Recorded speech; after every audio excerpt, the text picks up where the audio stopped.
महाराजा बाळक उच्च विद्यालय वार्षिक पुरस्कार वितरण उत्सव अनुष्ठित।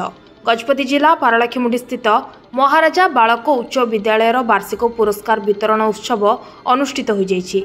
प्रधान शिक्षयित्री श्रीमती मोनालिसा दास का सभापतित्व में मुख्य अतिथि भाव पारलाखेमुंडी विधायक श्री रूपेश कुमार पाणिग्राही, मुख्य वक्ता गौरचंद्र पंडा, सम्मानित अतिथि जिला शिक्षा अधिकारी डॉक्टर मायाधर साहू, वरिष्ठ शिक्षक डी श्रीराम मूर्ति, पुरातन छात्र संसद सभापति श्री नृसिंह चरण पट्टनायक प्रमुख श्री जगन्नाथ तैलचित्र ठारे प्रदीप प्रज्वलन करी कार्यक्रम शुभारंभ करथिले। स्कूल शिक्षक श्री जगन्नाथ पट्टनायक समस्त विवरणी पाठ करिथिबा बेले विद्यालय रे एक पाठागार उद्घाटन करा जायतिला।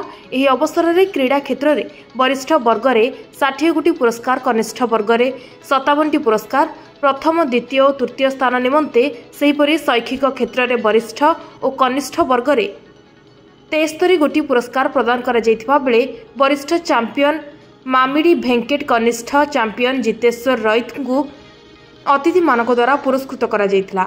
एहासह पुरातन छात्र मानक द्वारा 9 गोटी क्षेत्र में छात्रवृत्ति नगद आकार रे प्रदान करा जायतिबा बेले बहु शिक्षक, शिक्षयित्री और विद्यार्थी माने उपस्थित रहिथिले।